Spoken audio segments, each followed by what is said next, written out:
Start count on 5, 4, like that. 4 o'clock. Yeah. So, Dr. Pratik, shall we start? Yeah. Yeah. So, good evening, everyone, and welcome to this digital CME Academia 2020. This is the 33rd CME started during the COVID period, and I am very thankful to all panelists, and especially Dr. Bumesh and Dr. Tailiani sir for conducting multiple meetings and even this one. So, welcome everyone, and this one is on use of sunscreen in children and adults. Well, I'm Amit Ajmera, Vice President, Head Cluster 3, which is our specialty cluster, looking after ortho-rheumatology, derma, and cosmetology products. And this is our beautiful campus at Ahmedabad, from where we are hosting this event. And with this, I'll hand it over to Dr. Pratik to introduce our moderator for the day. And once again, I welcome everyone for this CME on Sunday evening. Over to Dr. Pratik. So, thank you all the doctors. It's my honor to introduce our speaker who is going to speak on overview of sunscreen. So, Dr. K. Bhumesh Kumar has been an associate professor at DVL and Pediatric Dermatology, Gandhi Medical College. He has received IADVL Senior Dermatologist Award in Mid Dermacon 2018. Also received a IADVL Presidential Award in Dermacon 2020 held at Pune, and has been a founder organizing secretary of first IADVL PED Dermcon at Hyderabad, and has been organizing he's organizing secretary of ESTCon 2020. So thank you, Dr. Bhumesh Kumar, for accepting our invitation. I will now request you to introduce all our first our chairperson and all our esteemed panelists. Yeah. Thank you very much. Very good afternoon, one and all. So we are in a special situation of COVID-19 pandemic, but we healthcare providers, one side we are treating the patient, and another side we are updating our knowledge with these webinars. So today is another important session for the dermatologists on sunscreens. For this, I invite the chairperson and moderator who has vast experience of more than 35 years, Dr. Sushil Tailiani sir, and is a member of various associations. Is awarded in BC Rai, the birth anniversary at the Economic Times, Doctors of Conclave, and he has written chapters in ACSI and IADVL textbooks, and a lot of experience in the field of clinical dermatology, and recently has conducted as organizing chairman of the ONECOCON. So with these words, I request the chairpersons to take over and to conduct the proceedings of today's webinar. Sir, over to you. Thank you very much, and I welcome you all. Thanks for the kind words. I think we begin, as should be done, by an introductory talk about overview on the usage of sunscreens in pediatric and adult population. And this will be done by none other than Dr. Bhumesh Kumar. You already heard about him and you know him well. And you know that he is also very good at organizing things, and he is fighting for an important post at the national level of IDVL. With that, I invite him to start his talk. Yeah. Can you stop the sharing?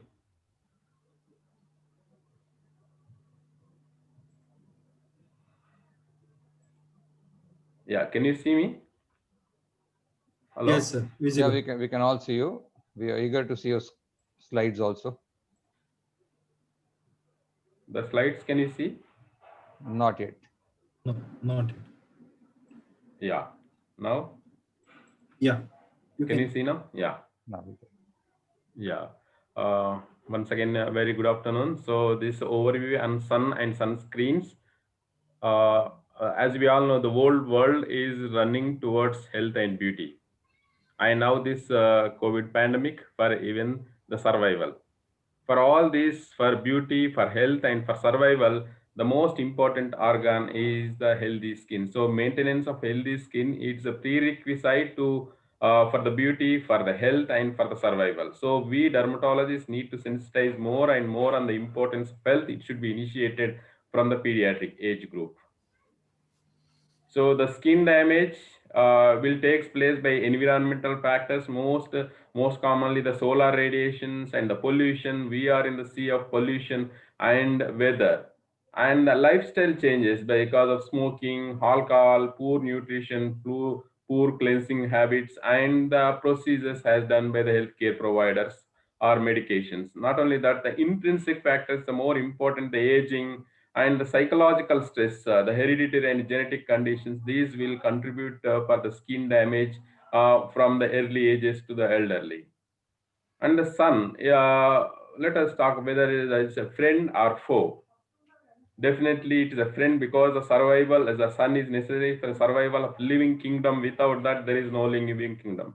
And the vitamin D synthesis help to strengthen the bones and muscles and boost the immune system. So the how to get this vitamin D? Almost more than 90% of vitamin D, which will take place with the help of skin and through the solar radiation with the help of narrowband UVB.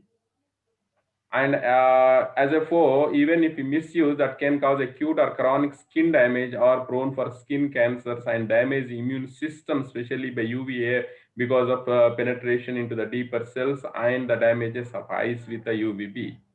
So the dose is matter. Like most things in life, it's the dose that counts. Some is beneficial, but too much can be very harmful. So always be sunwise to get more benefits and to avoid damage from the sun.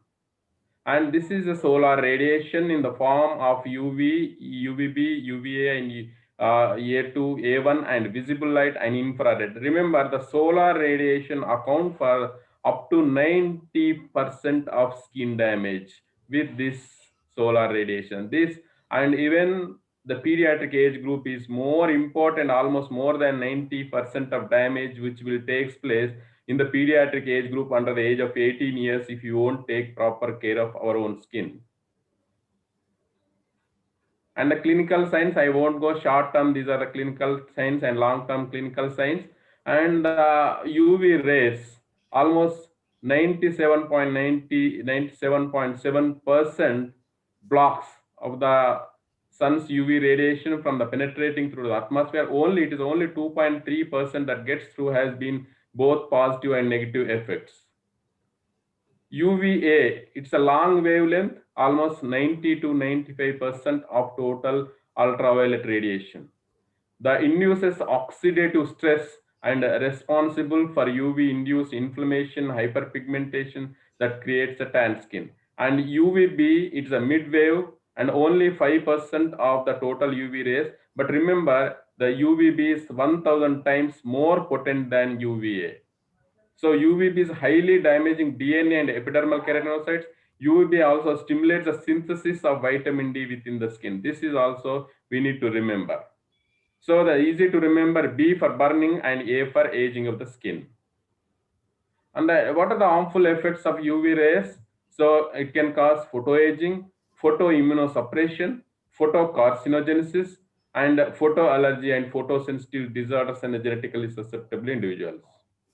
And visible light, it's a wavelength from 400 to 760 nanometers, account for 40 to 45% of electromagnetic radiation, that is a solar radiation that reaches the Earth's surface. And this responsible for hyperpigmentation and skin aging. And the hyperpigmentation which will cause by visible light, that is a more darker and long lasting up to 2 weeks. So this is a point to be noted.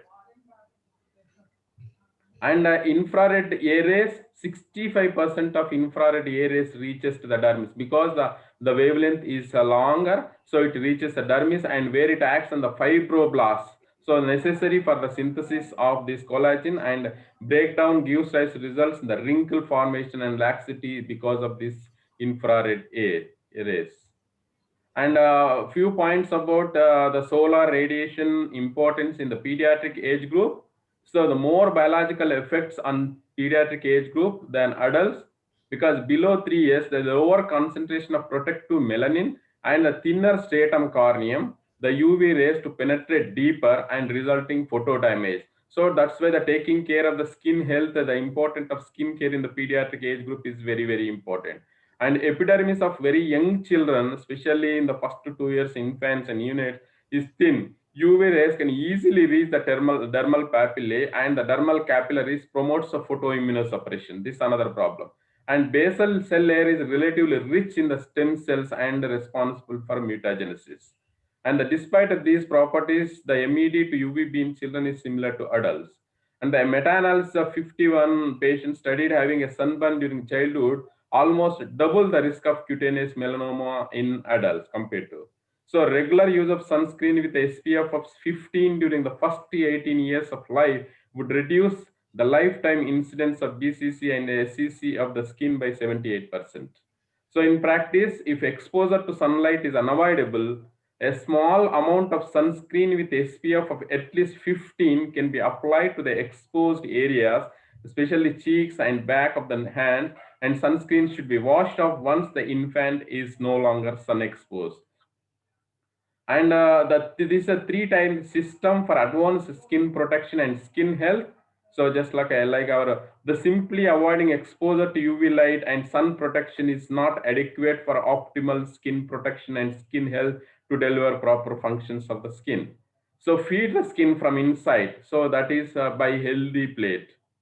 And feed the skin from outside, protection from sun and pollution in the form of emollients and sunscreens, and regular physical activity. So these are 3-tier system is we follow. So our health is maintained, the healthy skin, then subsequently healthy body, and subsequently healthy nation. And the healthy skin awareness should be initiated from the pediatric age group. Exercise.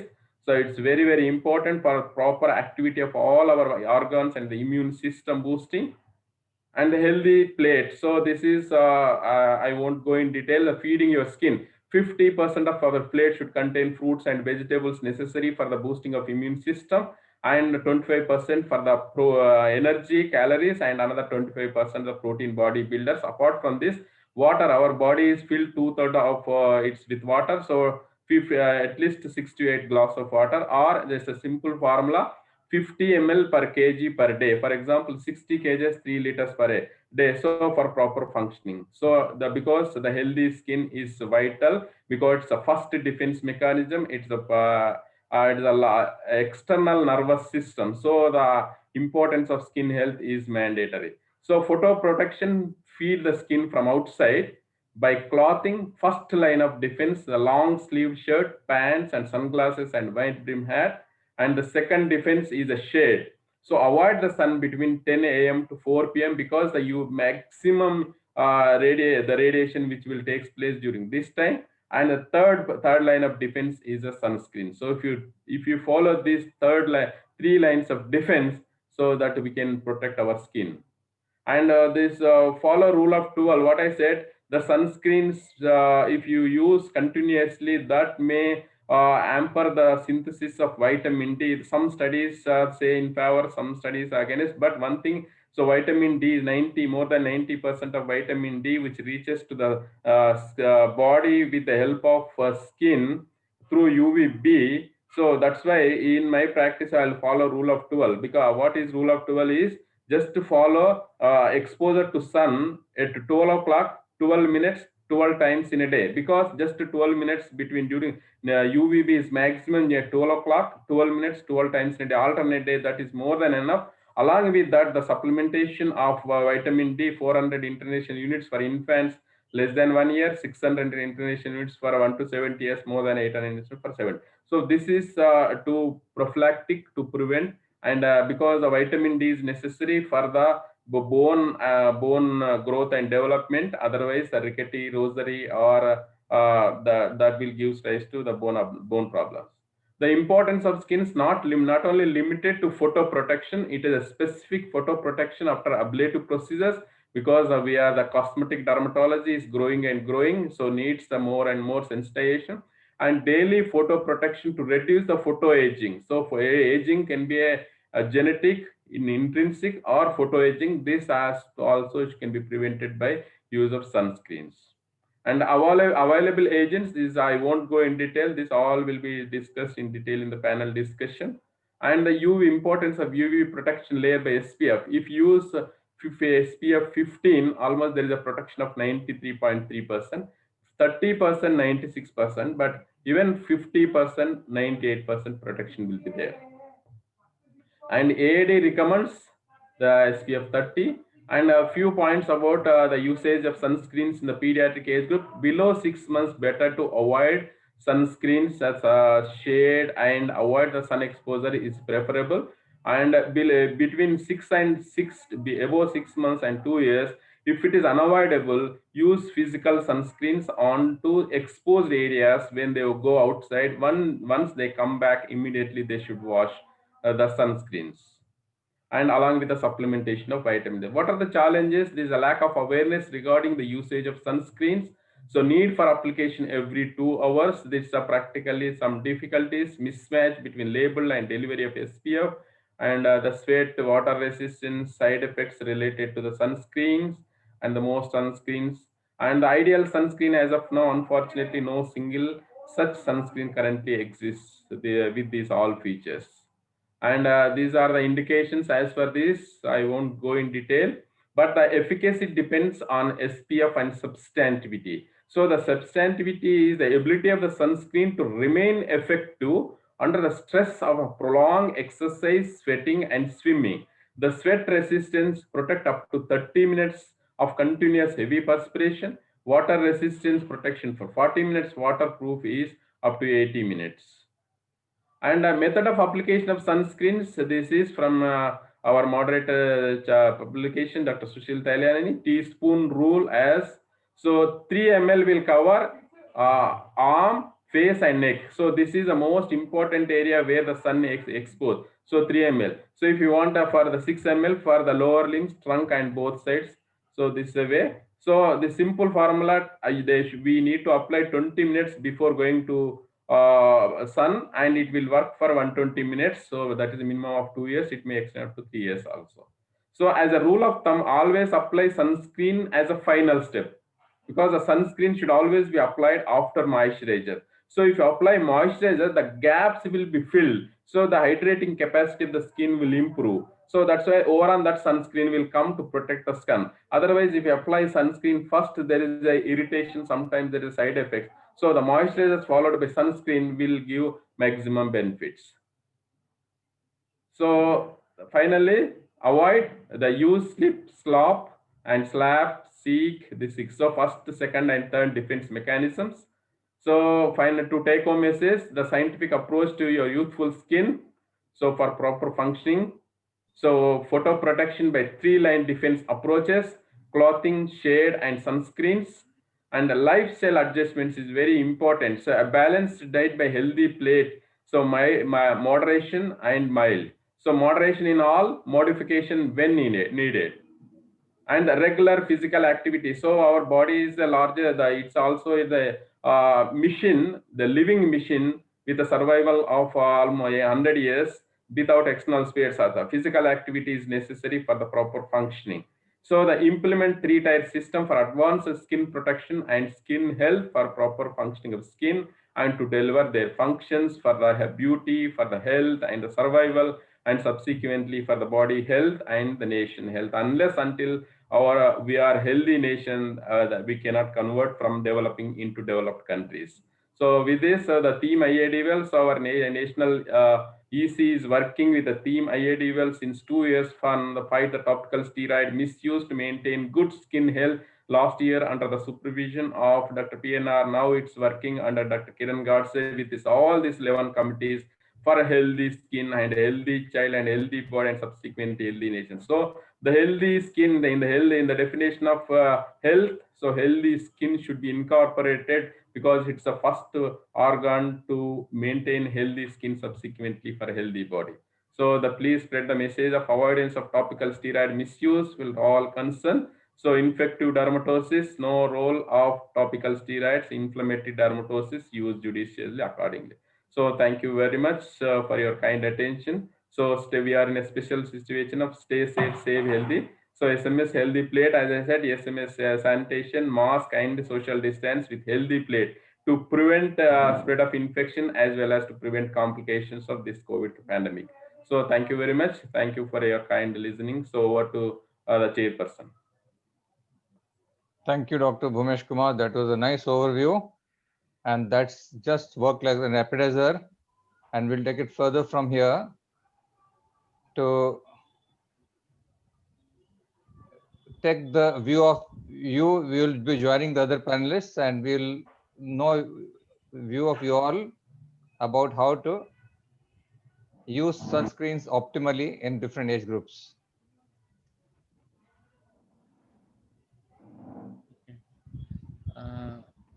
So I would like to first introduce to you our other panelists in no particular order. So we have Dr. Jasleen Kaur joining us from Amritsar. She is the professor, head of the department in Shri Guru Ramdas Institute of Medical Sciences and Hospital. We have Dr. Anupam Das joining us from Kolkata. He is a professor in the KPC Medical College. Then we have Dr. Ratnaprabha Pisal Posa, who is a very busy practicing dermatologist from Mumbai. And we have Dr. Savita Raichur from Hubli. She is a consultant dermatologist in Hubli. So we welcome you all. Sun has always been vital for life on Earth.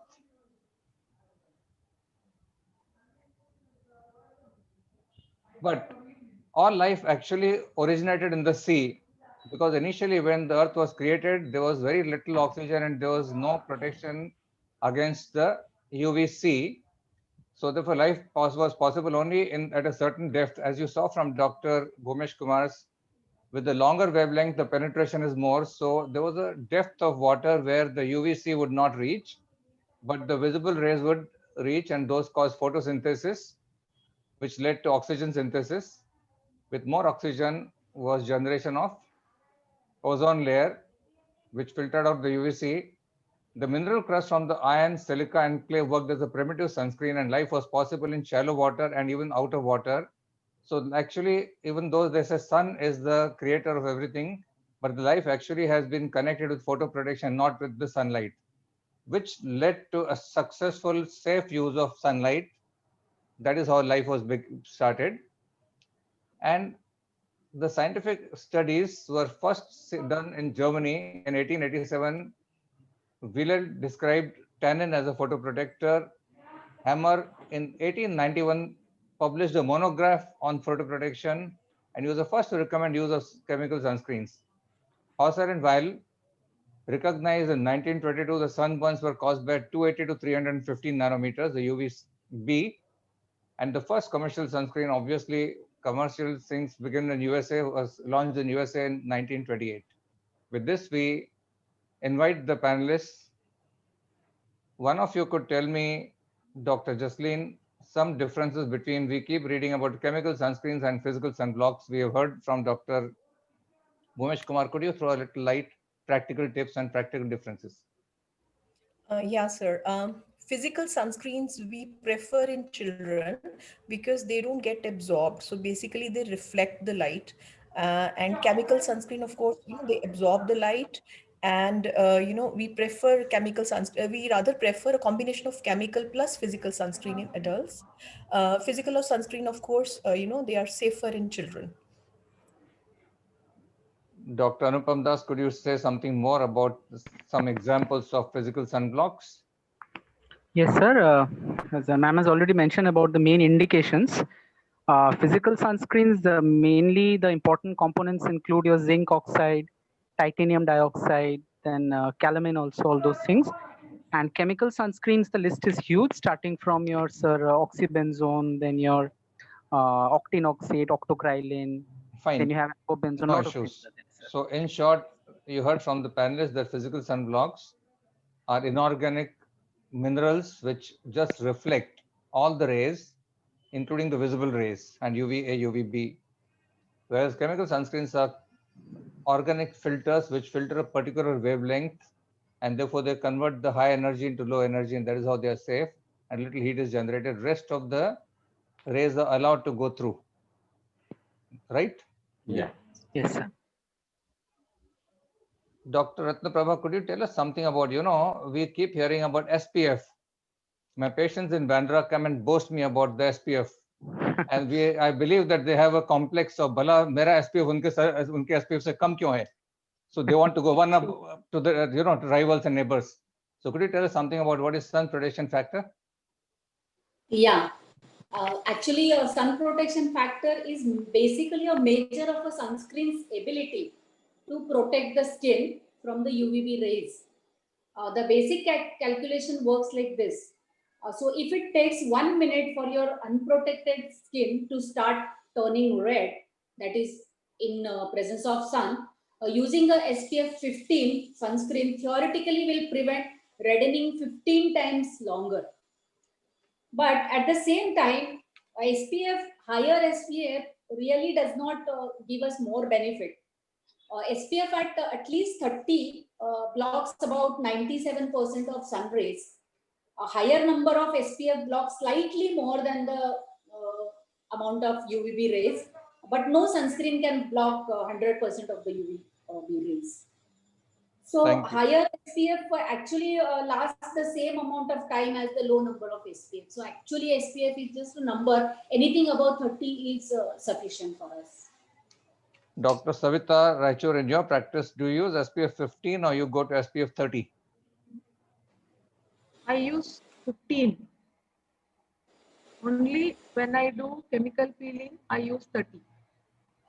Thank you. So actually they say, if you put the ideal amount of the sunscreen, then SPF 15 is good enough, and more than 30 is just like more to boast, does not have much of a value. But a study was done by which they showed, even in Australia, where the skin cancers are so common, that the people who went for surfing to the ocean put on an average 0.79 milligrams per centimeter square, whereas SPF is calculated with the presumption that you'll be putting 2 milligrams. That means they put less than half. And in Denmark, it was 25%. An average Danish person, when he or she went for swimming, would use approximately 0.5 milligrams per centimeter square. And anybody has to say as to how it adversely affects the SPF if you put less than the desired quantity?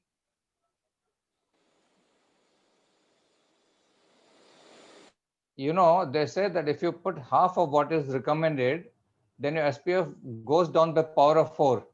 That means we're using SPF 15, you get SPF of less than 4. Therefore, probably it is worthwhile to tell them to use SPF 30, so at least they get some protection. And I think, are you in agreement with me that this sunburn protection is not so important in India? How many of Indians get sunburns? There, people wanted to get tan, and before the skin would tan, it would burn, and therefore they came out with the SPF factor. Do we give so much weightage only to the sunburn protection, or we have some more worries in India in Sir, brown in skin India, type? Sir, in India, our main worry is pigmentation, which is UVA induced. So it's very important that a sunscreen should have UVA protection as well as visible light protection, which is the main cause of our pigmentary disorders and photoaging and all those things. So higher the SPF, lesser is the UVA protection. So it is very important that it should have an adequate UVA protection also. So it's an incomplete story. Along with SPF, we should have a spectrum that covers UVA also, and if possible, visible rays. So that's how we educate our patients. When they come with SPF 70 to me, I educate them. Yes.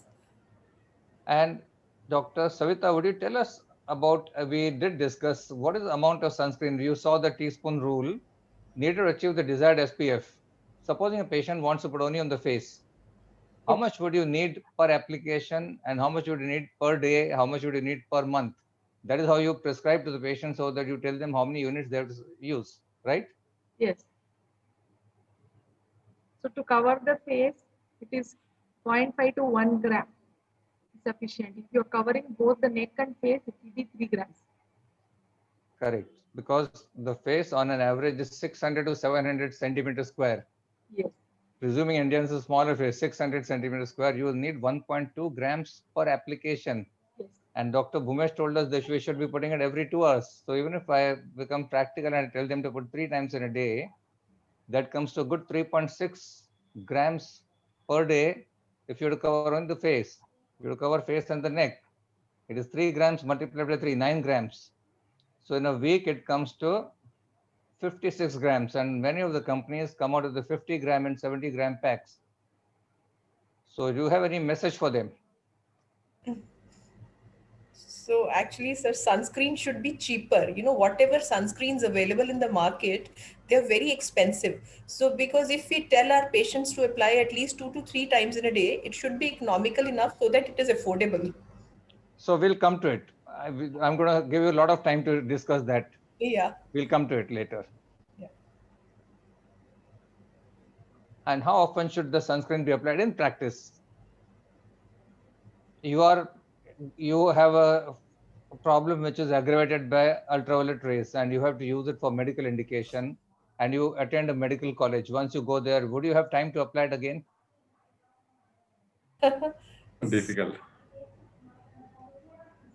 So what I tell my patients that, you know, if they are indoors, they can have a touch up. Like, you know, nowadays compacts are available which have sunscreen. So once they apply in the morning before going out of the house, they put their makeup on, and then, you know, in between they can just touch up with the compacts. That is what I normally advise to my patients. I think, Dr. Jaslin, you're being very, normally people accuse the men of being sexist. You're being sexist. What about your male patients? Yeah, sir, that's a problem. Yeah, so Dr. Ratnaprabha, what is your practical advice to your patients when you treat them and you prescribe a sunscreen? Yeah, basically, when I'm advising a sunscreen, mainly in India, as Dr. Jaslin pointed out, we do it for, we mainly prescribe for hyperpigmentation, and of course, otherwise also routinely. I ask them to apply 2 hourly, but many of them, do not apply. So at least 3 times a day, I tell them to apply. But if at all they are stepping out, definitely 15 to 20 minutes before, I advise them to apply. And if at all they are, getting into too much of sweating, or they are going into a water park or swimming, then maybe I ask them to apply every 2 hourly for sure. Dr. Anupam, you have anything extra to add, or we go to the next point? No, sir. It's all right, sir. Dr. Bhumesh, you told us about indications of use of sunscreen, ethical indications. I did not see tanning or hyperpigmentation as one indication, whereas all our patients are mainly concerned about getting darker and tanned. Do you think we are still mentally slaves of British who ruled us for 200 years? Yeah, that is also, and as per FDA, its indication is different, and of the FDA's indication is different. But in general, any photosensitive disorders or any procedures or for photo aging, these are common conditions. Even genetically mediated conditions like melasma also, even the UV ray, not only UV rays, even the visible light also is responsible for that. So the coverage should be the broad spectrum. And we need to advise even the sunscreens will not protect 100%, because when they go outside, they let them use. Otherwise, in other parts, they let them the shade or cover, avoid that parts. These are the different first line defense mechanisms, second line defense mechanism, and third line defense mechanism of this. The half-life of all sunscreens 2 to 3 hours maximum. Unlike moisturizers, the half-life is 6 hours. So that's the way we can explain to the patient. So, Dr. Savita, we learn in our first house post that when we go out in sunlight, the melanin collects above the nucleus as an umbrella. That's why we get tanned. It's a protective mechanism to protect the nuclei of the cells. And here we have patients who are always keen to lose their color and become fairer. Do you face that problem in your practice every day? Definitely, yes. To my surprise, even the newborn baby who is a girl child, naturally, if they have got higher color, they come to me and ask me to turn them into fairer color. This is the situation in the society, what it is there about girl child. Right. Thank you. Dr. Anupam, we keep devoting our attention to these 2 millimeters of thickness of skin, epidermis and dermis, and we try to beautify it as much as we can. And I believe that's one of the very common indications for using a sunscreen. But would you agree with me that aging affects the fascia, it affects the bones? So you think we can actually prevent photoaging very effectively by using a sunscreen?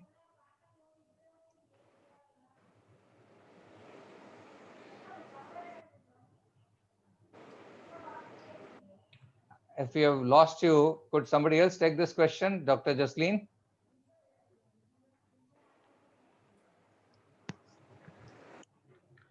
Hello? Photo aging mainly because of solar radiation as well as the pollution. These are the two important. Pollution, maybe smoking, all those things. So photo aging, again, I always in my practice I'll follow three lines of defense mechanism. We got it. Yeah. And in those defense mechanisms, you also told about 12 minutes of sun exposure at 12 o'clock. That to maintain. Could you throw a little more light, because I did not hear it correctly? I thought you said 12 times in a day. Yeah, not 12 times in a day, 12 times in a month. In a month.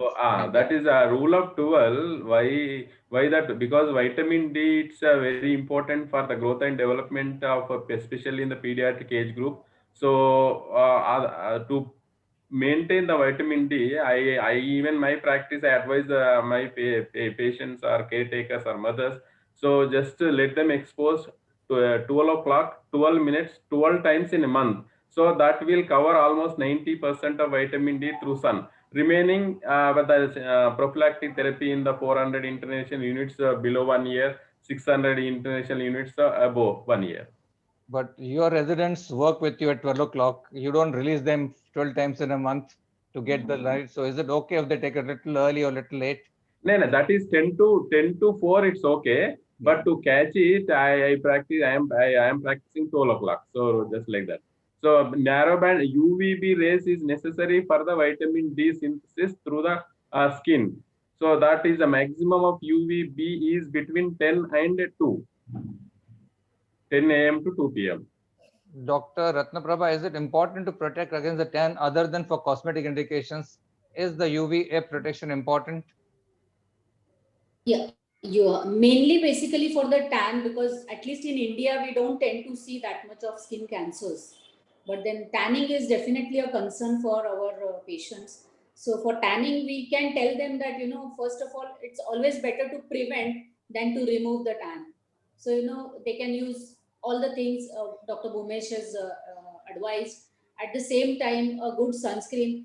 Our patients also don't tend to use the sunscreen, especially when it is, any other body parts than face. They tend to be little more, conservative in applying the sunscreen. So we can always ask them to mount the adequate amount of sunscreen, the right sunscreen, and to prevent the tan. If at all tanning occurs, then maybe we can advise them the depigmenting agents like vitamin C, kojic acid, and other things. And plenty of water, taking intake of plenty of liquids also helps. Thank you. Dr. Anupam, are you there? Yes, so sir. Dr. Anupam, could you tell me about so many of the dermatological disorders which are either photosensitive disorders caused by the UV rays or aggravated by UV rays, where the UVA is more important? Could you tell us a little bit about it, medical indications? Sir, there are plenty of disorders starting from your systemic lupus erythematosus, and apart from that, some genodermatosis also, starting from xeroderma pigmentosum and Cockayne syndrome and all those things. And there are some pigmented disorders also where sun exposure is considered to be one of the important provocating factors, starting from lichen planus pigmentosus and pigment contact dermatitis, and of course melasma also. So these are some indications, sir. Dr. Jasleen, would you add something to the list? Yes, sir, photo aging is very, very important. So I tell my patients that your sunscreen is your first anti-aging cream. So photo aging is one of the most important things. Both tan and photo aging are equally important. And the photoallergic reactions, photoallergic the polymorphic light eruption. Yes. So UVA protection does matter. Actually, it was very curious. Whenever I used to see my patients in Mumbai with small houses, matchbox houses with hardly any windows, they would tell me that whenever they were working in the kitchen and cooking near the fire, the heat would aggravate their polymorphic light eruption. So I did discuss with an expert from UK who was talking about monochromators to test for photosensitivity. And tongue in cheek, he tried to laugh it off, saying that Mumbai must be having big windows in kitchens. That's why they must be getting this problem.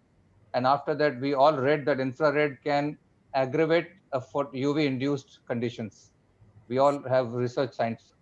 But unfortunately, we don't have any facilities. So when I tried to raise this question, at an international forum, they laughed it off, But now everybody does agree, I believe, that UVA, visible rays and infrared, they're all important. So you may have to have some protection against all of these. Yes, sir. Yeah. So tan protection, when patient will come and show the tan protection index or the Boots rating for UVA protection. So I think we have to guide them about it. You have something to say about this? So it's AAA something, no? It's PA, Yeah. AAA, Boot Star rating. It's very important. So at least AAA gives adequate protection against UVA radiation. Right. Thank you. So we did consider, and does anybody feel that the visible ray protection, Dr. Bhumesh has already told us, and infrared is important? Does anybody feel that it's just a hype and it's not important? If we all agree, then we move to the next question. Equally important, sir. Equally, so. Thank you. Sir, I would like to mention a point over here. In my Yes, practice, please. when I have seen like melasma patients, aggravation happens when they stand in the kitchen. So when I advise them to use sunscreen even when they are indoors working in the kitchen. Yes. Yeah. Right. So you drove the point home.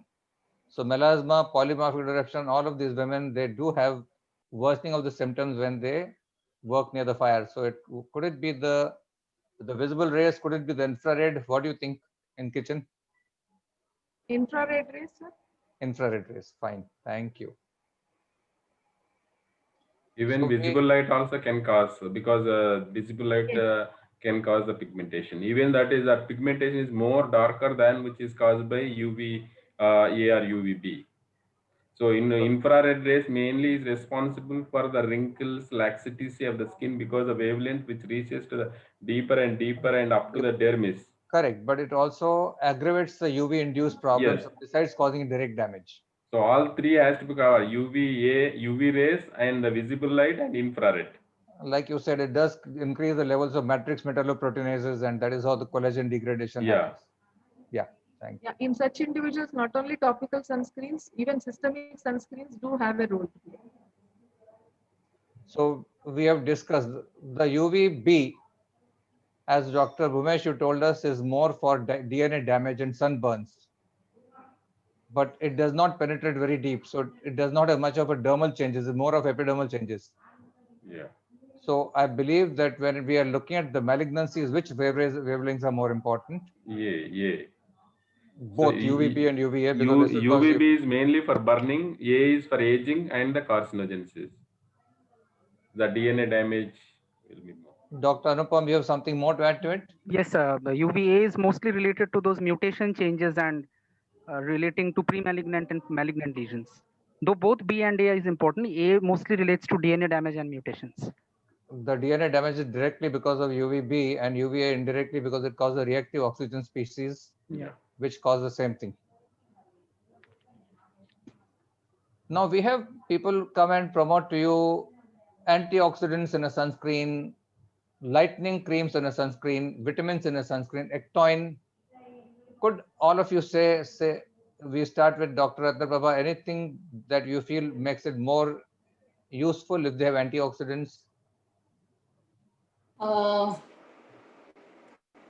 vitamins or ectoins or lightening creams. They come and tell you this has got a skin lightening along with the sun protection. Yeah, they may have some role, but mainly what is important are the ingredients, other ingredients. That's what I feel.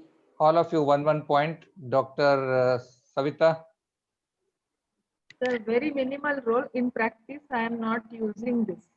I prefer to give lone moisturizer, lone sunscreen, and systemic sunscreen rather than the combination. Dr. Jasleen. Sir, antioxidants might be having some role in DNA repair and they can prevent against infrared radiation. But practically, I don't know the amount of sunscreen we are using, whether the antioxidant effect would be effective or not is questionable. Yeah, antioxidants, the penetration is deep. So in my practice, I will focus on the healthy plate for antioxidants, not for this sunscreens, the either physical or chemical or broad spectrum. With antioxidants, mainly focusing on the healthy plate. nutrients. Dr. Anupam, they say Yes, sir. chlorine is an anti-pollutant. What is this anti-pollutant that we don't read about in the pharmacology books? So I don't have any idea, sir. Sorry. So you feel that that's why I wanted to say. So you think this enhances the value in terms of the rupees that a patient spends buying such a sunscreen? They don't get that much of extra benefit, or you feel it may be giving some extra benefit? I don't think, sir, it's not value for money actually. So it adds to the cost, not the value. Yeah. Yeah, cost. All right. So I'm sure we are giving some clear signals to people as to what is our expectations, requirements when we see a new product being launched. Now we also read about the new delivery systems. You have encapsulations. You did mention, Dr. Bhumesh, you have something to say about the special drug delivery of the sunscreens to make it more effective to scatter the rays. And you have lipophilic, the liposomes.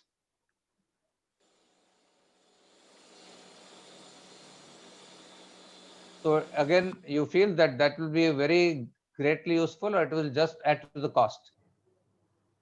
Anybody has something to say about it? All right. So with this, I'll just tell you that there was one study which showed that we are coming to Dr. Jasleen's point. We have a lot of conditions like lupus erythematosus where a person has to use, and xeroderma pigmentosum, where probably they feel that the DNA repair substances might be having some benefit, but they need a sunscreen genuinely to keep healthy life, to avoid suffering from diseases. And there are people who have outdoor work and they need it, and sometimes they buy a product and they use it very minimally. So there was a study to show that in such cases, if you have a generic version with basic minimum things to cover all the wavelengths, and other one which is exotic branded one, there's not much to choose in terms of benefits offered by first versus the second. So do you think, I have always felt there's a need for a generic sunscreen or a Janta sunscreen, which people can use genuinely who suffer and they cannot afford to buy it, and therefore they use it, suboptimally. So do you think that this is the right suggestion to people, that we should have two brands for people who are affording? You can give them those extra things in the sunscreen, but those who genuinely need it for a medical condition, like you have a patient who's got porphyria and you diagnose a child having porphyria, early signs early, and this child needs the protection genuinely. So don't you think there should be a generic version of sunscreen also available in a big jerry can like they have in Australia, 400 ml and 500 gram packings? Definitely, sir. Because the ones who can afford, they want cosmetic elegance. But for people who genuinely need it, they need to use it in good amount of in adequate quantity. So unless it is affordable, patient won't be able to use that. So it's very important that you rightly said that there should be two divisions, for medical needs and for cosmetic elegance. Sir, can I make a point? Anupam here. Yes, yes, please. Yes, sir. Sir, for as a cheap sunscreen, can we recommend simple calamine lotions to our patients, poor patients? Simple calamine lotions as a physical filter. Unfortunately, there's no study to show how much once it dries and cakes, there'll be Exactly, fissuring. sir. And Yeah. there'll be areas through which ultraviolet rays will still penetrate. The visible rays Percolate, also will percolate. And plus, it gives a very uncomfortable feeling once it dries, and it's visible. So even people who Yeah. are doing small-time jobs are very conscious when somebody teases them and makes fun of them. So, Acceptability problem. that's a Okay, big sir. problem. Okay. Especially, Thank sir, you. ladies, when we are working in the kitchen, can we recommend calamine to them at least, no? Correct. Yeah. So When they are indoor, yes, we can use that. We can advise. Could we have a zinc cream like how we used to use for ulcers? Zinc will have prepared calamine also. Yes, sir. Yes, sir. Yeah. That will And be that great, in a sir. cream That will base, be yeah. great. Yes, sir. It will serve as a good physical filter then. Right. Yes. Yes.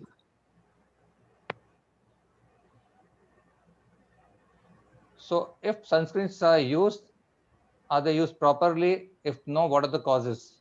Anybody who feels the sunscreens are being used properly, or if you feel no, then what do you think are the causes? of people not using it properly. We discussed the cost. Okay. So then cosmetic elegance. People feel that, when they apply the sunscreen, they feel oily, sticky. That is also one of the most common complaint. In a hot, humid environment, patients don't want to apply something which feels oily on their skin. So sunscreen which have a more acceptable texture are like required. I am in a coastal city. People start sweating profusely and they wipe the sweat and sunscreen gets wiped off. Yeah. Yeah. And it trickles down. And when they put it on the forehead, it goes into the eyes. Yes. And they have burning in the eyes. So sweating, we mentioned cosmetically unacceptable. I want to discuss a little more about burning sensation in the eyes. This is a very common symptom. Many of my patients stop using it because they say the moment they put a sunscreen, they start getting burning, and it may not be related to what they put on the forehead. Even when they put it on the cheeks, it causes burning in the eyes.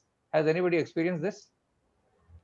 Yes, sir. Sir, in such patients, I think physical sunscreen would be more preferable. Not the organic ones, the inorganic ones. Dr. Savita, you have something to say about this?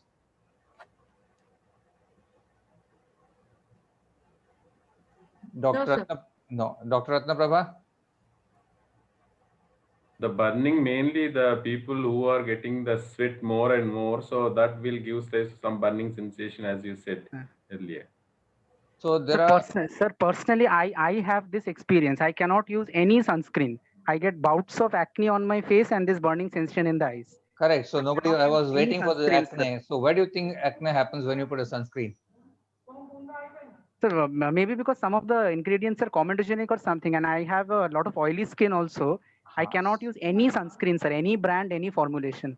I was Just waiting nothing, for this. sir. So Nothing. the active ingredients of sunscreens are not comedogenic, but it's the vehicle, the base, which is sometimes comedogenic, and that's why the base has to be chosen carefully.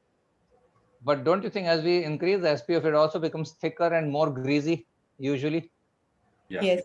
And for burning sensation in the eyes, there was a study abroad which said that 31% of people who put sunscreens get burning sensation in the eyes. And it could be because of three things. Some of the chemical filters or the fragrance which is added as an additive or preservatives. These are three things which are responsible. And burning may happen either because of direct application, or it can happen when it sweat, it trickles down. If it is not very thick and it trickles down through the eyebrows and goes into the eyes, it's not dangerous. They have to just rinse the eyes properly, but it puts them off, and therefore they try to avoid using it. And it was said that you should be using, like Dr. Jasleen said, a physical sunblock, which does not cause any burning in such cases. And you could use something like in a cake, like she said about foundations and sticks, which don't melt easily. So therefore, and people who are not they could wear a headband. Therefore, the headband will protect the eyes. It will not allow the sunscreen on the forehead to go into the eyes. These are some of the practical tips I thought which would be useful. And lack of time. You think people have time in their busy schedule to put it every 2 hours, and then they are told that even the indoors 40% of the UV rays will reach you in the AC room also, and when you have a power saver lamp, it gives you enough UV rays. Computer screens give you UV rays, so and people are expected to apply it every 2 hours. What is your advice to people who genuinely need it? I know there women are at an advantage, like Dr. Jasleen said. We have to explain the importance of the usage of sunscreens in the particular conditions. So counseling is very, very important. If you have a concern like pigmentation, photoallergic reactions or something, then it's very important to tell those patients to reapply. They understand also. Only thing is counseling. Sometimes they ask you, should they wash their face and reapply, or should they reapply on top of what was applied earlier? Because sometimes they don't have facilities to go and wash. Yeah, I tell them to reapply. If the facility is not available, they can just reapply that like that. It's better than not applying the sunscreen at all. Yeah, I normally tell them in my city, they commute for more than 1 hour. So 20 minutes before they leave, they should apply. During the lunch break, they should apply it again. And 20 minutes before they start back from office. Yes. so that when they're commuting, they're more in need. Mhm. But sometimes they manage to do it twice and they feel guilty and they come and tell you that, no, I could only use it twice, Mhm. So any other causes why people don't use it? Something we may have missed? Any other causes that you have come out with that you may think are important? I think the lack of awareness is very important. People say that I only stay at home. I don't need a sunscreen. It's winters in my city. They say it's winters. Do I really need to apply sunscreen in winters? So these are the things we need to counsel patients about. In my city, it rains, cats and dogs. I tell them on a rainy day also they must apply it. Yeah. And they are very worried and they question my wisdom. Then I explain to them with statistics. So we Yes. have to spend time and we have to be good counselors. Yes. Like Dr. Ratnaprabha said, we have to counsel them well. We heard Dr. Anupam Das, we'll begin with him. He said he cannot tolerate because he gets acne and he gets burning in the eyes. Dr. Anupam, could you tell us about some more cutaneous side effects? Sir, often there can be some allergic or irritant kind of reactions to sunscreens. And often there can be, development of some folliculitis also, not the acne lesions, folliculitis kind of lesions. And apart from this, what I mentioned about acne and all those things, sir. Anybody else has something more to say? Cervical is very, very important. Like people with oily skin, we should tell them to use a gel-based sunscreen and lotion-based sunscreen. And people with dry skin can use a cream-based products. So it's very important to guide the right, like first, detect what type of skin they have and, then advise the sunscreen accordingly. So in a winter, on dry skin, you give them something which is more greasy, and on the face, you give them a gel base so it does not cause much occlusion, right? Yes. People come and show me those products called Fusion Water. It's liquid and it just disappears, and it's very popular in the people in show business. They come and show me some product which is 2.5K for a small bottle, and it's called Fusion Water. Have you heard? Or Dry Touch? Yeah, so nowadays they're available, but like if they're used adequate quantity, then it is value for money. People who can afford it, they can use it, but like for general public, we should not be recommending all these products, maybe too expensive for them. Quite right. So when I went through a paper of substances which cause a photoallergic contact dermatitis in North America, the top 6 in chemicals responsible for photoallergic contact dermatitis, 5 of those 6 were ingredients of chemical sunscreens, so chemical filters. So we have to know that we give them photoprotection and they may suffer from photoallergic contact dermatitis. When patient comes and tells you that the problem is worsened and they've started getting itching, we have to keep that in mind as one more possible side effect. We discussed the ocular side effect. Could somebody tell me about systemic side effects of? There's a lot of theoretical discussion going on in the world about systemic side effects of sunscreen. Sir, anti-androgenic effect and estrogenic effects of sunscreens are nowadays talked about. Like people who are tech savvy and they are like they search the Google and they say that sunscreen has anti-androgenic effect. So like we just have to guide them that amount of the quantity of sunscreen they are using is not causing that kind of damage, but like more awareness is needed. So chemical filters are known to be detected in the blood. They are known to be detected in the breast milk. Yes. And these are labeled as endocrine disrupting chemicals, EDCs, like you said. So it may affect the androgen production, estrogen production, and progesterone production. It has been found to be in the liver.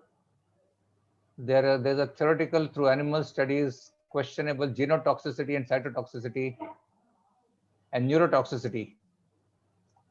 And they say whatever happens may happen more if you say, for example, there are people who spray and Yes. some of those products will be cosmetics with SPF.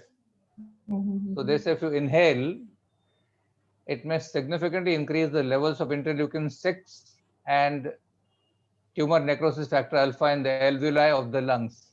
Yes. So the systemic absorption might be more in certain situations. So I'm telling you because I'm going to make you all talk on this. So there's industries where they manufacture the ingredients for the sunscreens. Workers might be getting a lot of exposure, lot more than what we all when we applied. And there are people who go for swimming, and there are people who go to water sports, and there are people who go to those. There are places where people spend a full day because they've bought a ticket. Aqua Magica is one very popular destination close to Mumbai, and they spend a good 8 hours. And if you tell them that highly water resistant sunscreen Dr. Bhumesh gets washed off in 80 minutes, and every 80 minutes they should come out and apply it and then dive into the water again. If all of them in the crowd of hundreds of people do it, how much of that will go into the water? And when people swallow water when they dive, how much of it will get absorbed theoretically? I would like you to put some light, throw some light on it.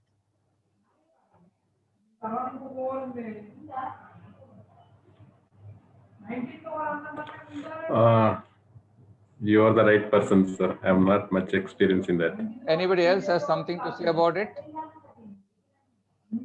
So water world, it is definitely, for the marine world, it is really, really bad. So one should use it sparingly. It is very important to, use physically, cover your part of the skin, which, we can use sunscreen on the face and only on the exposed parts, so that less of quantity is absorbed in the skin.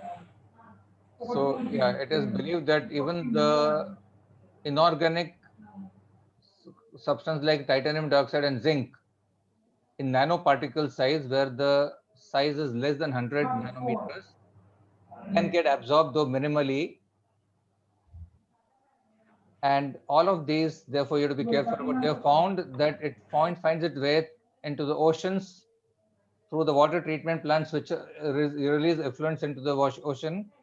And the water bodies, the aqua life, marine life, has been found to have these sunscreens. The fish and the birds have the sunscreen, mammals have the sunscreens, and when people eat all this, the algae, the vegetables, the animals, when they consume, it enters your food chain. So this is theoretical discussion. I'm giving you food for thought because that may ultimately prove to be very important. So like Dr. Bhumesh told you, instead of going and indulging in full-time activities, hobbies, 10 to 4, you protect your skin by avoiding those activities. And whenever you must go out, that is when you use a sunscreen and wear clothes and hats and goggles, correct? And eat a good diet so that you are protected systemically also. Yeah. So that is a holistic approach. And impaired vitamin D synthesis, I agree with you, there are two schools of thought.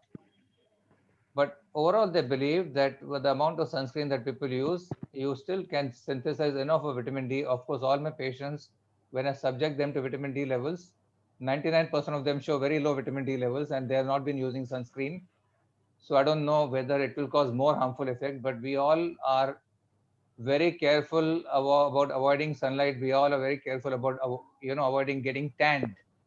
We all want to look fair and they feel fairness is beauty. Yes. So vitamin D deficiency inherently, I don't know whether you all have found, but one thing we need to remember is a vitamin D deficiency or insufficiency.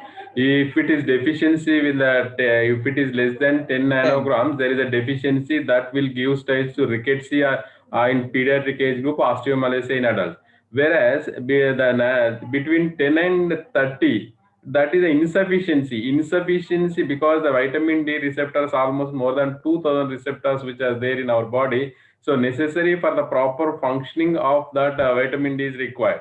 So the insufficiency which will give rise to subclinical inflammation, subsequently that cause damage to health. That is more important. So 80% of our India is sunny day, but 80% they are insufficiency, they're not deficiency. Only the pediatric age group, there is a deficiency because of inadequate exposure. We are more fond of working indoors, inadequate exposure outside. When I investigate my patients for hair loss, as per the international recommendation, I look at vitamin D levels. At least 10% of women show less than 10 value. Yeah. And normal range is 30 to 100, and a lot of them invariably have between 10 and 30, Yeah. 18, 20, 22. Even that's not very desirable, no? That is, insufficiency will give subclinical inflammation. So Right. they clinically they won't manifest clinical features, but subclinical inflammation would appear. So sometimes when people use a sunscreen, I feel they have a false sense of security and they feel that they've applied so they can do all the activities outdoors. So do you think that when we don't counsel, if they don't use it adequately, by spending more time outdoors with inadequate use of sunscreen, does it cause more sun damage in some of them? True. But yeah, in India, the skin type is generally 3-4. So most of the normal individuals they won't use. So only the specific indications like any photosensitive disorders or any we want photo aging or in post processing those conditions they may use. In general, in India, so for normal people, I don't think it is required. Now I want the women to answer, Dr. Ratnaprabha and Dr. Savita. People have a desire to remain young and wrinkle-free and fair. You think it's possible with the use of sunscreen, or it's a very remote dream? Yeah, they're chasing a mirage. I want your opinion on it. It's Uh, possible. Possible. Yes. Possible. Sunscreen is one of the best anti-aging day cream that I always tell my patient. But to So- avoid wrinkles and all those things, the infrared rays has to be protected. So the wrinkles and mainly laxities because of exposure to infrared ray, IRA. Dr. Savita, Yes, sir. you think it's Both. possible? It's possible. So you think people will remain young forever and fair forever, or you delay the inevitable? They can age gracefully, sir. Yes. Yeah, so they lodge grace, but you can push We it can back. postpone. We can Postpone it. postpone. Yeah, Yes. rather than preventing, because the aging is a photo aging. Even intrinsic aging also responsible for No, wrinkles. no. We can We are- postpone. We are talking about photo aging, so let the women hold the platform. Yeah. So how much can you delay? You said you can delay it and you can age gracefully. How much can you delay? Realistically, Maybe 5 years. 5 years. So somebody who sees you at the age of 50, you can't promise them that they look like 20-year-old. Yeah. Dr. Anupam, I'm sorry, and Dr. Jaslin, but we are talking aesthetic and not clinical dermatology, but this is what you face day to day. I'm sure you also face it in your acquaintances. Yes. Now, one more thing, you have cosmetics with SPF. 2 minutes, Kanda, but So all of you will tell me the pros and cons of cosmetics with SPF. Yes, Dr. Savita, we have you in front of, begin with you. You know, you have those moisturizers, people come and say, I'm using a moisturizer with the SPF, so therefore I don't need a sunscreen. sir, I am not using, so I'm not confident in telling what exactly. No problems. Dr. Ratnaprabha? I will always tell the patient that apply the sunscreen first and then whatever cosmetic you want to use, you can use it. Because I personally really don't feel that, don't believe in that SPF because we don't know. Dr. Jaslin? Sir, I always tell my patient to, apply sunscreen first, followed by this cosmetics which contain SPF, because they can just act an add-on, because the amount of the quantity of cosmetics we are using may not be carrying the adequate SPF required. So foundations and these are very expensive. So if you're using more quantity, that would look cakey on the skin. So I always tell them that they can just add on to your SPF, but they cannot be just standalone. Dr. Anupam? Yeah, sir, regarding the products which claim to have both moisturizing and sunscreen property, the point is moisturizers are advised to be applied 10 to 12 hours after. Say after one application, the next application is usually after 10 to 12 hours. Very, but very, sunscreens very usually good. applied after 2 to 3 years. So I don't know what is the scientific basis behind the combination products. Dr. Bhumesh? I have a point to mention here. Yes, please. Please go ahead. Practically what I say my patients is sandwich method. First is moisturizer, then whatever the medicine which we are giving or the cosmetics, topmost layer will be the sunscreen because Yeah. sun rays fall on the skin, so topmost layer will be the sunscreen. That's the rule of thumb. Practically, yes. Yeah. Rule of thumb is the sunscreens is on the top. Top. Moisturizers first, because if you apply moisturizers, that fills the gaps in the epidermis, that increases the hydration of the skin and decreases the irritation of the skin. We heard you. So I think both of you are right. So when you're And using a also moisture, the sunscreen itself can act as a cosmetic. Yeah. Nowadays sunscreens are very elegant. so you have So I tinted advise sunscreens them- also. Yes. Yeah. So I agree, but both of you are right. So whenever it's a moisturizer, I tell them to avoid moisturizer with SPF. If they already bought, I tell them that, like Dr. Anupam said, it means that after that, every 2 to 3 years, they'll have to put a sunscreen separately. That means they'll still have to buy a sunscreen because they can't be using a combination every 2 to 3 years because they can't moisturize the skin every 2 to 3 years. Whereas when it comes to foundations, like Dr. Jaslin said, you should put the sunscreen first and then the foundation, because no woman will agree to put a foundation and then the sunscreen, because the foundation will be disturbed. And it's Yes. so important for them. And when you use a foundation, all these foundations have minerals, which have got a significant SPF value. So we do see a lot of people from the small screen and from the big screen, and you have your Hyderabad big film industry, the Ramoji Rao Film City. So when these people come, once they put a pancake on the face, they can't disturb it for 6 to 8 hours.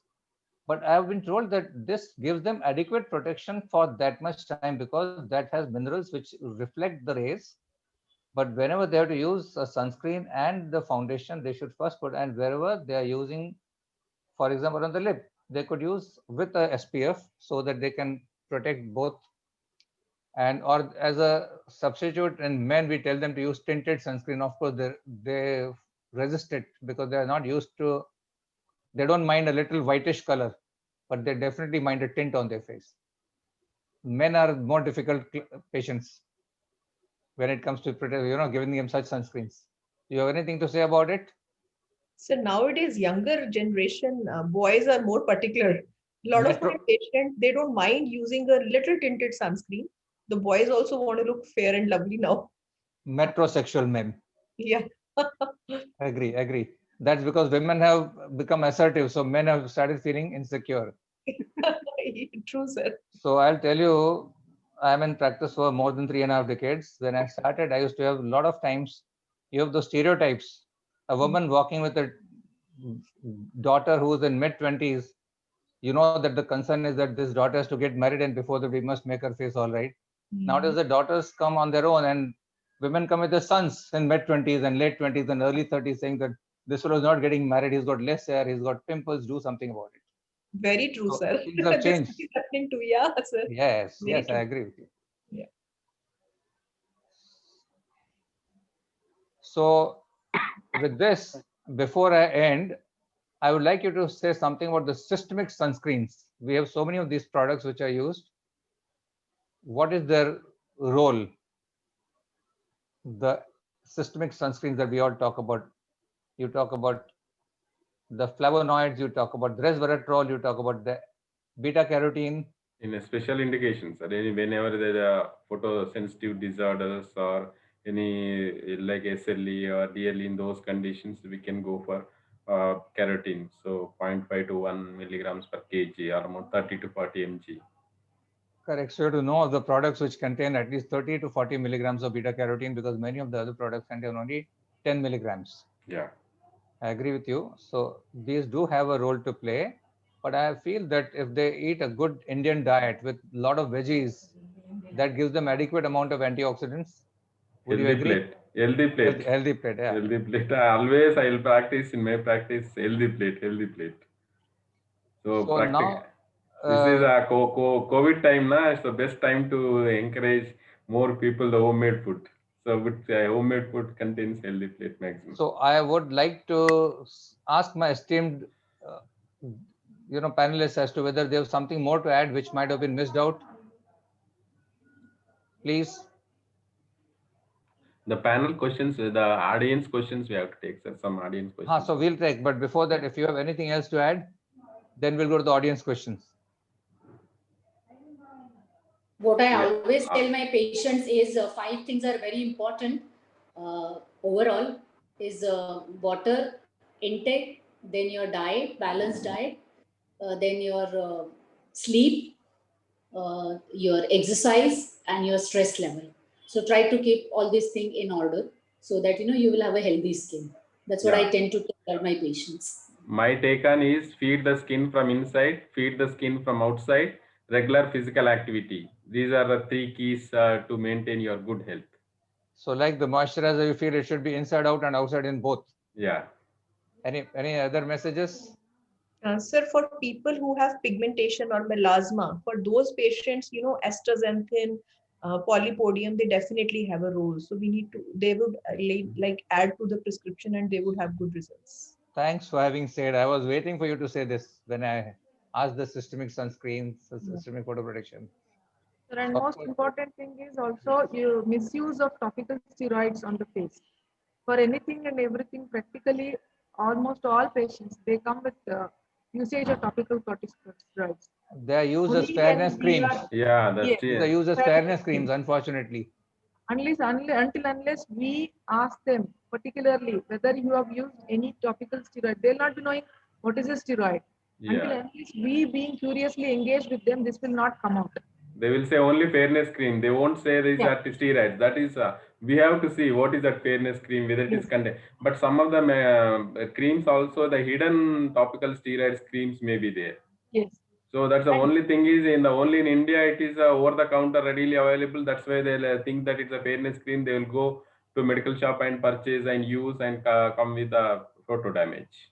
And pseudo-educated people who, when you write something with hydrocortisone, they come and say, "Doctor, you're giving cortisone," and they use clobetasol, which is 90 and 100 times as much vasoconstrictive properties, and they're very happily using it, saying that it's not cortisone. Yeah. So, Dr. Anupam Das, you have any last comments to make? Sir, yeah, umbrella is the cheapest sunscreen. Yeah, That's my so comment. very practical. So you have to tell them that there's something more in life than buying sunscreens, Yes, sir. which is effective, but it should be in fashion. So we have to hope that some celebrities promote such things so that people start using it. Yes. But when I tell my patients to use umbrella, they say in the crowded street, I'll be poking people in the eyes with my umbrella. There's no place to walk, So with this, I would take this opportunity to request you all to support Mumbai for Democon International 2023. This is Mumbai Wildlife. We have a national park in the city, which is 104 hectares. And when people encroach on it and make buildings which are supposed to be forest view and hill view buildings, then these panthers are forced to go up to the fringe, cross over and prey on stray dogs to survive. So these are real pictures of Mumbai wildlife. With this, I'll stop sharing my screen and we would take the audience question now. So would somebody from the company read this question so that the panelists can face those questions, please? Yeah, doctor.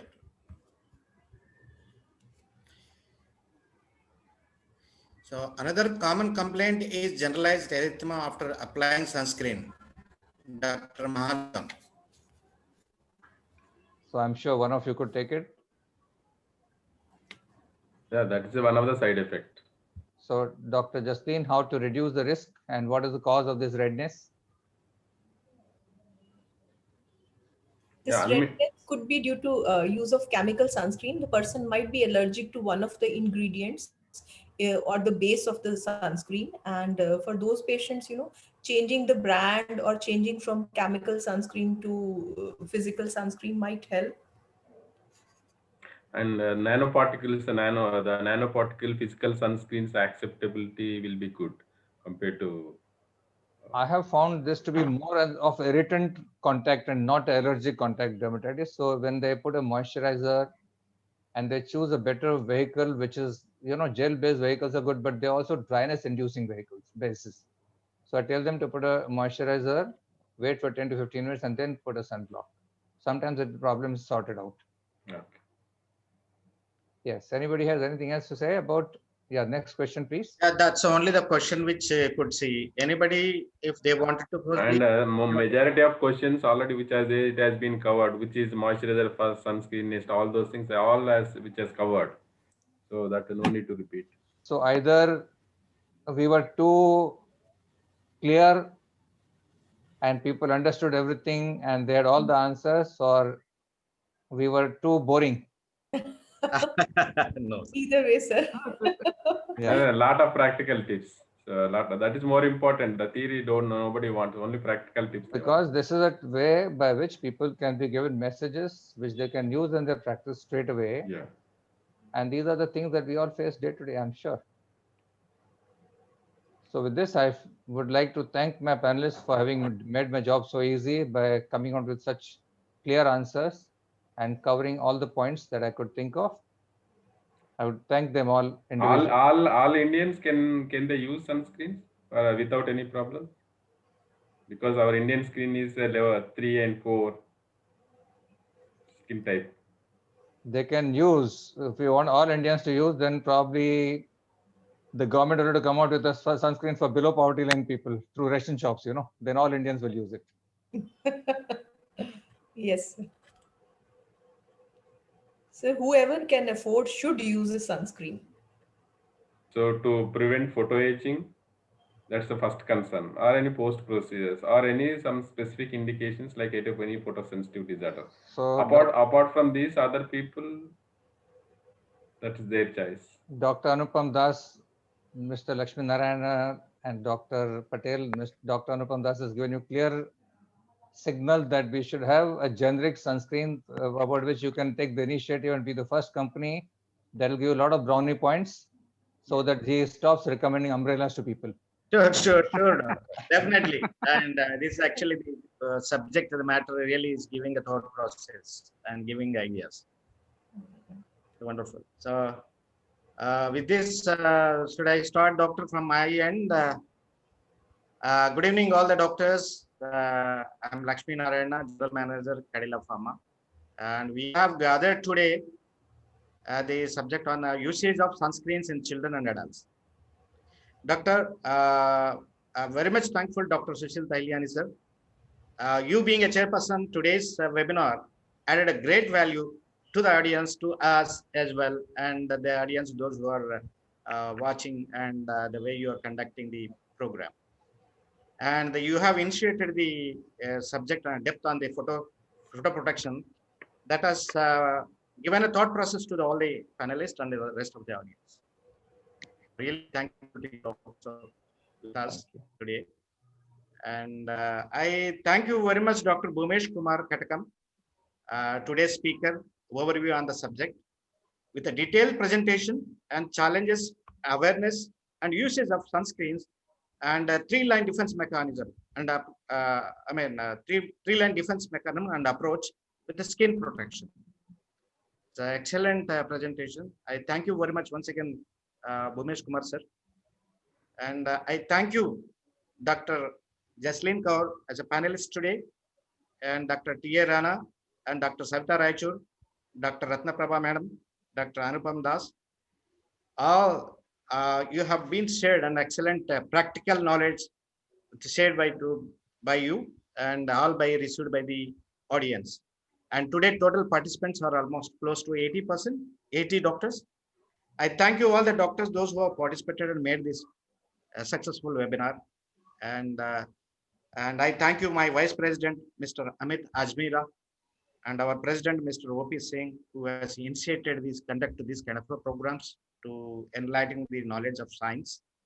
I thank you, my medical Dr. Pratik, for coordinating all the medical doctors, coordinating with the sharing all the relevant subject matter. I thank you, Mr. Deepak Pataskar, my marketing manager, and Mr. Nirmalya is a product managed team. I thank you, my sales head, Mr. D.P. Singh, and his team, who has coordinated to inviting all the doctors. And also thank you all the field members who has coordinated all the medical fraternity to participate in this program. Thank you very much, doctor. Thank you, Team Cadila, for hosting today's webinar. Thank you. Special thanks to all the another participants. program on 18th, doctor, on 18th international program, and this is going to be a very big event, and cross-functional doctors will be attending. I request all the doctors to participate on 18th. The program starts on 10th at 10 o'clock in the morning and it ends up to 12:20. The subject on a TNF alpha, moderate to severe psoriasis, TNF alpha and usage and the treatment part. So that's the same subject which we are once again conducting with the international speaker. So my request, all of you, please participate. Thank you, doctor. Thank you very much. Thank you, sir. Sushil Tailiani, sir. Thank you. Savita, madam. Thank you, sir. Jaslin, ma'am. Ratnaprabha, madam. Anupam Thanks Das. for all of you. We missed Dr. Rana. Thank you. Thank you, very much. everyone. Thank you, Tahiliani sir and Bhumesh sir, especially. Thank you, Thank you, sir. Anupam.